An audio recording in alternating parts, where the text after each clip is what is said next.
Hello guys, welcome back ulit dito sa aming channel. Ngayon guys, magbibigay tayo ng pa-update sa nangyari sa episode ng Bagong Umaga. At kung bago po kayo sa channel na to, please huwag niyo pong kalimutan na mag-subscribe at click the bell para sa susunod nating pa-update. At ito na nga ang nangyari guys. Ay andun pa nga etong si Monica sa hospital at sinabi niya nga doon kay Jose na hindi daw nga siya makapaniwala na ito daw nga si Maggie yung itinuturi na suspect doon sa nangyari sa kanya dahil nakita naman daw nga niya na nagbago na daw nga itong si Maggie nung simula nung may nangyari kay Kai. At sabi naman nga ni Jose na magkaiba daw nga itong si Monica at itong si Maggie sa pagmamahal ng kanilang anak guys. At itong si Jose ay gusto daw talaga niya na mapagbayad daw nga itong si Maggie sa nagawa nito. Ngunit sabi nga nito ni Monica na wag daw ngang hayaan nito ni Jose na balutin ng galit yung puso nito nga guys, at dapat daw hindi daw puro galit yung ipapakita nila doon sa kanilang anak.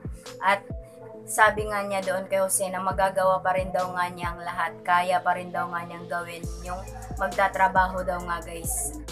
At sabi nga niya na gusto daw nga niyang ipakita sa kanyang mga anak na matapang daw nga siya at kaya daw nga niyang lumaban. Dahil kapag wala na daw nga sila guys ay eto na ipakita daw nga nila sa kanilang anak yung kanilang katapangan, at para din daw balang araw yung mga anak din daw nga nila ay kaya ding humarap sa laban ng buhay guys. At ito naman ngang si Tisay nga guys ay ipinagluto nga niya itong sina Ellie nga guys, Angge at Dodong, at pasalamat na rin daw nga niya dahil hindi daw nga din siya pinabayaan sa kabila ng kanyang nagawa daw nga guys. At ito din ngang si Ellie nga guys ay bibili sana siya ng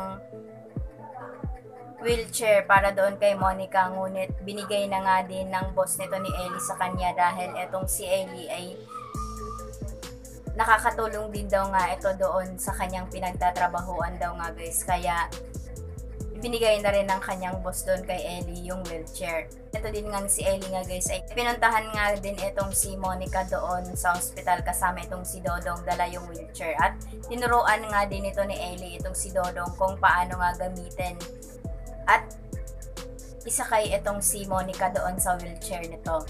Sabi nga ni Monica na kailangan na daw ngang mag-practice ng magbuhat ng isang balding tubig itong si Dodong para maging malakas daw nga ito kagaya nito ni Ellie. Sabi naman nga ni Dodong na malakas naman daw nga siya at kayang-kaya naman daw nga niyang buhatin itong si Monica, kasi itong si Monica nag-alala pa daw nga guys ay may laglag daw nga siya nito ni Dodong. At ito naman ngang mga Veradona nga guys kasama itong si Hilda ay masayang-masaya nga itong nag-out of town at puro picture lang nga sila doon guys at selfie. At ang naging sobrang masaya nga doon ay etong si Kai dahil yun yung kauna-unahang araw ng buhay niya na eto guys masayang masaya na nga siya at tanggap na nga din siya ng kanyang mga magulang. At eto din ang nangyari guys na eto nga ding si Jose ay nagpunta na doon sa billing station doon sa hospital at pinuntahan din siya neto ni Tisay. At etong si Tisay ay binigay nga yung mga inaambag-ambag ng mga kapitbahay nila guys, pati na rin yung mga inambag ng mga kasamahan nito ni Jose, tricycle driver guys, at pati na din doon sa kasama nito ni na Tisay sa Bagong Siglo Foundation. Ngunit sinabi nga din nito ng nasa billing station nga guys na ito daw ngang babayarin nila ni Jose doon kay Monica ay natapos na daw ngang bayaran ito ni Diana. At nagulat nga itong si Jose at itong si Tisay.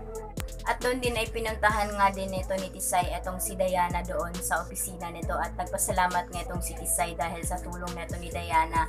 Sinabi nga nito ni Tisay na i-salary deduction na lang daw nga nito ni Tisay yung mga nabayad nito ni Diana. Ngunit sabi nga nito ni Diana kapag babayaran daw nga yun ni Tisay ay hindi na daw nga yun tulong. At natuwa nga itong si Tisay at nagpasalamat doon kay Diana guys, at natanong ni Diana kung ano ang mga pinaplano nito ni Tisay, at sabi naman nga ni Tisay na magsisimba daw nga sila guys at papasalamat na rin daw dahil nagkasama-sama pa rin daw nga sila guys sa kabila ng lahat.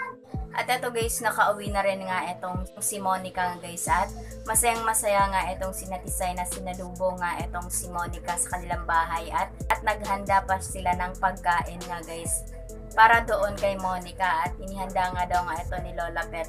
Ngunit itong si Lola Pet ang hindi na nagawang salubungin itong si Monica dahil napagod na daw nga ito guys. At doon din ay masayang masaya nga din itong si Monica, at napansin nga niya na medyo lumawak nga yung kanilang bahay guys, dahil ito nga din sina Dodong Otep at Ellie ay tinulungan itong sina Tisay na luwagan nga yung kanilang bahay.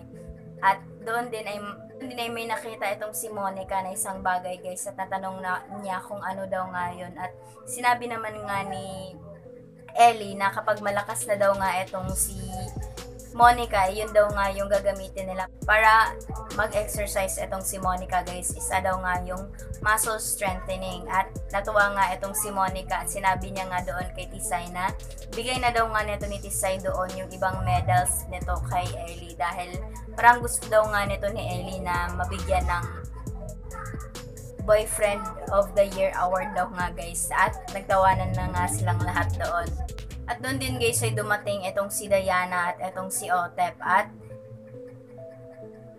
sabi nga nito ni Diana na dumaan lang daw nga sila, at niyakap nga niya itong si Monica guys, at nagpasalamat siya dahil buti naman daw at nakalabas na daw nga itong si Monica.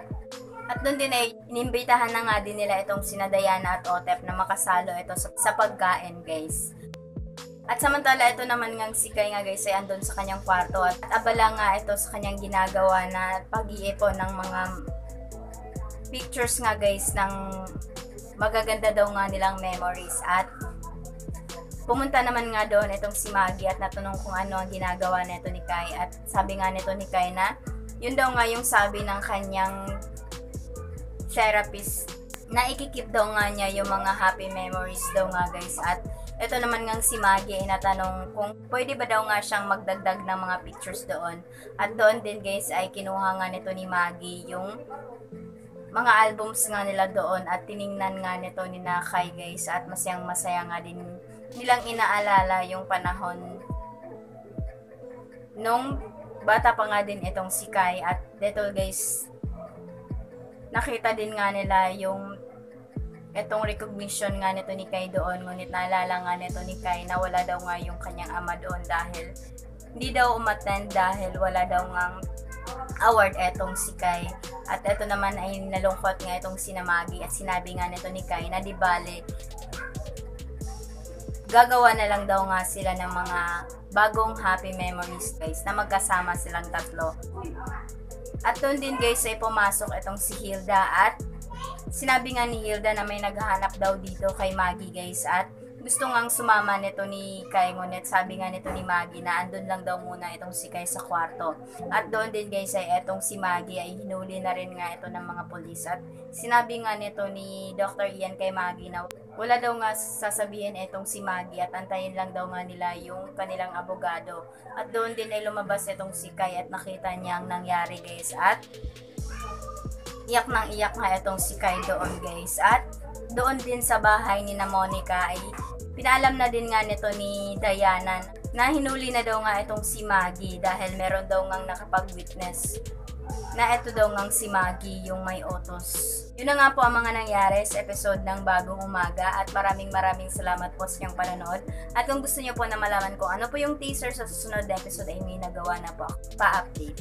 At sa hindi pa po nakasubscribe, please huwag niyo pong kalimutan na mag-subscribe at click the bell para sa susunod nating pa-update. Thank you!